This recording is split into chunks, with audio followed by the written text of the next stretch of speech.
Hello and welcome to round 2 of the Parenting Roundabout podcast. I'm Terry Morrow and I'm here with Catherine Haleko. Say hi, Catherine. Hi. Usually on this podcast we talk about parenting issues, but once a week, Catherine and I like to get together to discuss TV, movies, books, and other entertainment topics because it's nice to talk about something other than parenting for a change.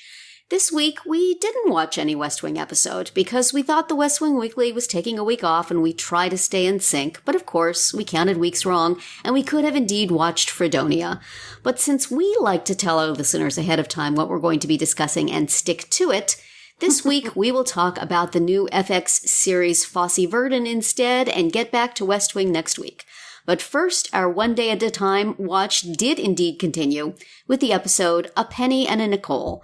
What did you think of the episode, Catherine? Well, for the longest time, I thought that they were leaving out the cliffhanger from the week before of Schneider possibly starting to drink again. Yes. And I was like, I can't believe they're going to just drop that. That's right. But of course they didn't, and it came back at the very end so that it could be a cliffhanger for this episode. Yeah, they picked it up, but in such a...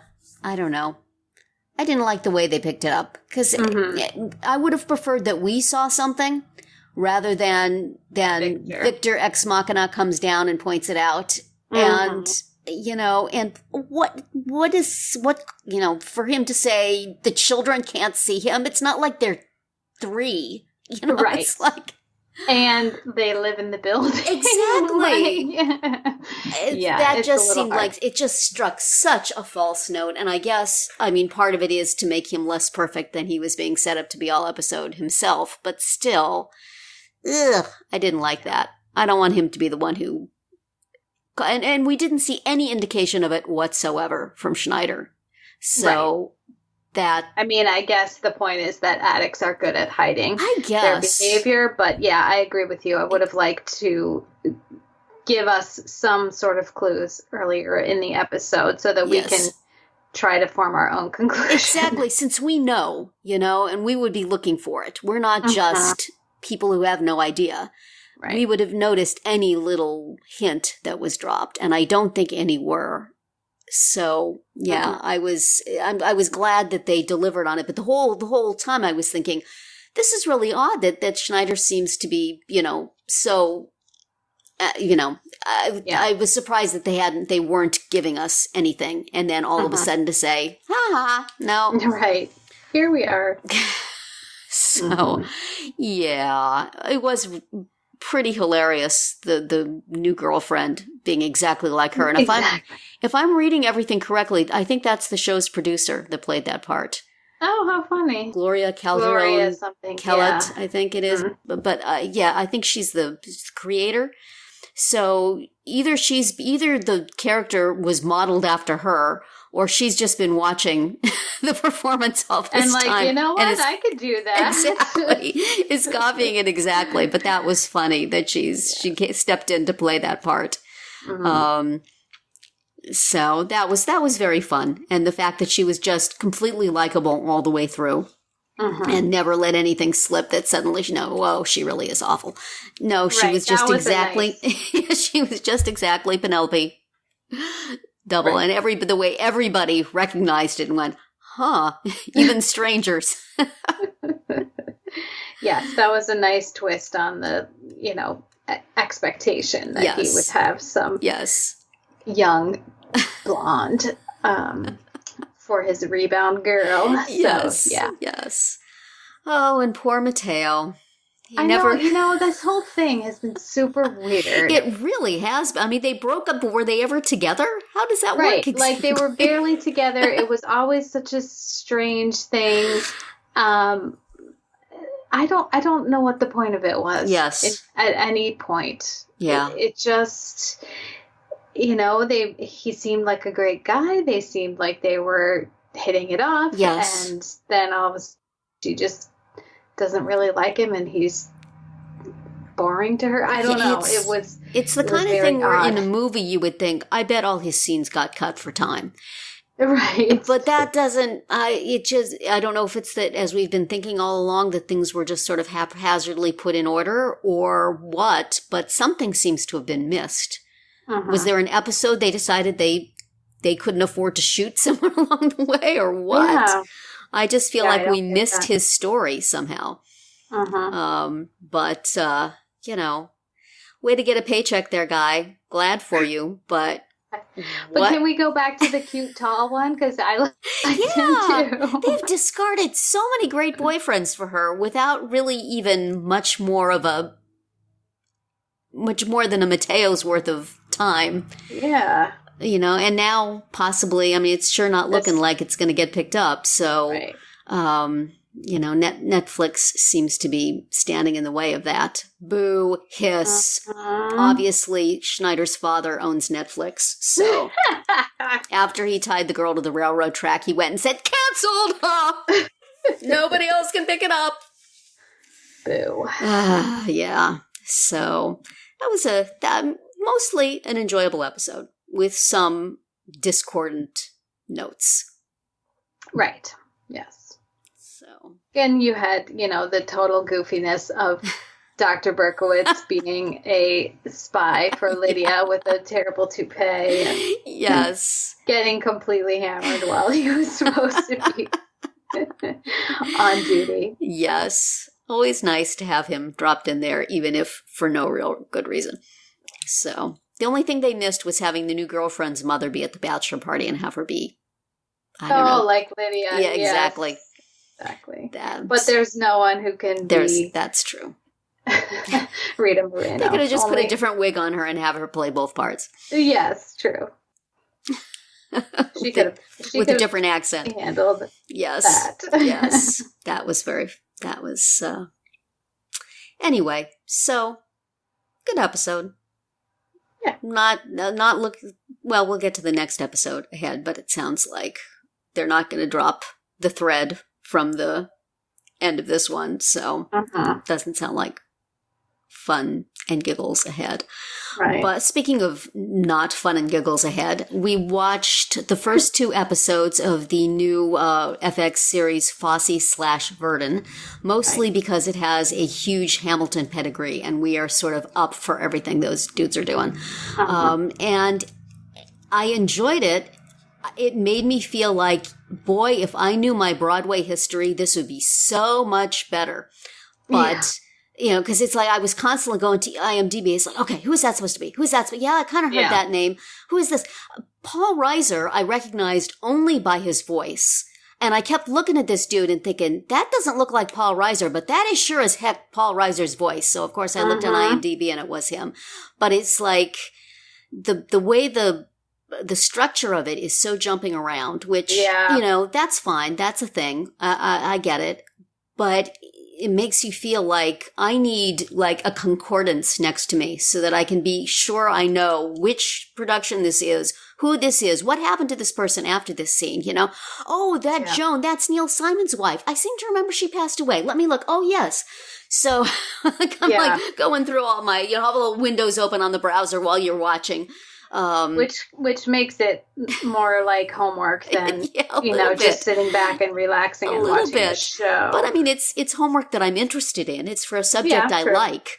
But you really do feel like if you don't know who everybody is, even in passing in a party, if somebody gets 3 lines that they're somebody we should recognize. And a lot of times I recognize the actors playing them, and then had to go look them up.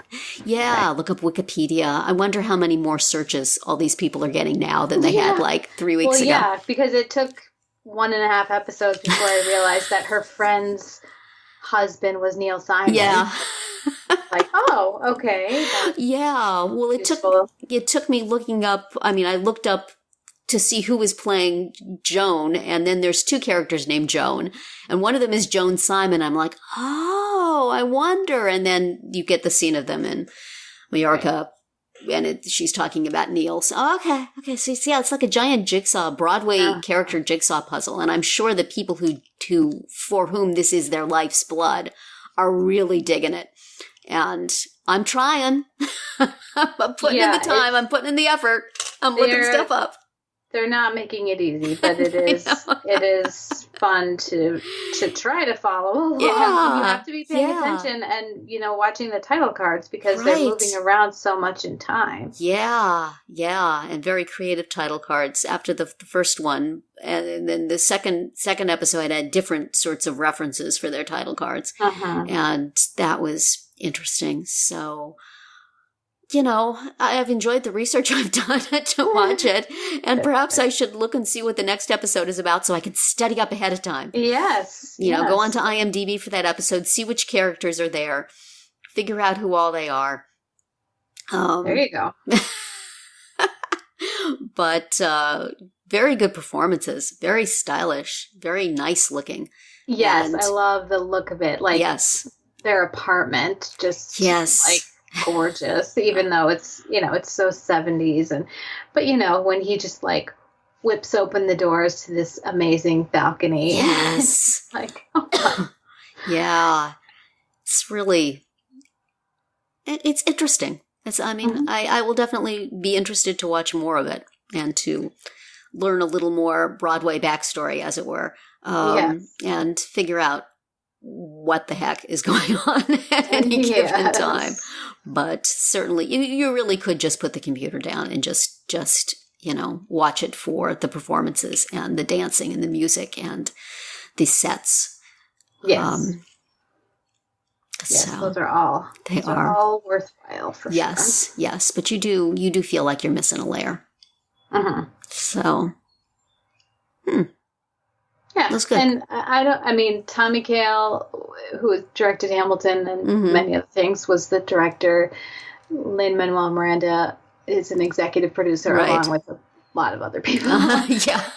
Including the two leads. So I'm not sure if I could tell, by looking at it, like, oh, this is Tommy Kail. And I think Andy Blankenbuehler did the choreography, at least for the first one. I'm not sure that Kail is directing all of them or that he's choreographing all of them. But they have some involvement. But and I think Alex Lacamoire had something to do with the music somewhere along the line. I think he composed a theme for it because they're releasing the music for it week to week. Okay. And I know there was a Fosse Verdon theme that he wrote. So, but it's and their daughter is involved in it. Right. Also. So I was interested that she was a character in it. Brought a bottle of the school. And then that was kind of just the end. Like she uses that to kind of guilt him. Gwen uses that to kind of guilt Bob about being away from home. Yes. But then we see no further. And then she goes to Germany or wherever it is. Then she leaves the kid and goes to Germany. Tells the maid, do not lock down all the medications, please. It's a complicated time. Yes. But, we'll possibly catch up with this again a few episodes. Maybe next time there's a West Wing week off, we'll talk about the rest of them. Because I intend to keep watching it. Though it does have that, it doesn't seem to be streaming anywhere easily online. And it has that problem I've had with some movies we watched, that when I watch it on a TV, there's the big loud musical numbers, and then there's the small intimate numbers where they're talking like this. And I'm constantly like powering up and down the volume. If I had headphones in, it would be much easier. I would catch everything. So I wish there was a way to watch it online. Even though I do like having my TV to watch things, Netflixy things now, and this is on FX. Sometimes it's nice to watch things on your phone or on a computer so that you can just absolutely catch every line of dialogue. Yes. Especially when you're working hard to figure out what it is they're talking about and which production this is and which time period we're in and who is it that they're talking about casually that I would recognize if I knew what the whole name was. Right. It's good to hear the dialogue. Absolutely. Well, that will be it for our round 2 today. Next week, we will watch One Day at a Time's 12th episode of the third and increasingly looking like last season called Drinking and Driving. So that's sounds cheery. Not promising. And we will catch back up or down with the West Wing Weekly with the West Wing episode Freedonia back on the campaign trail.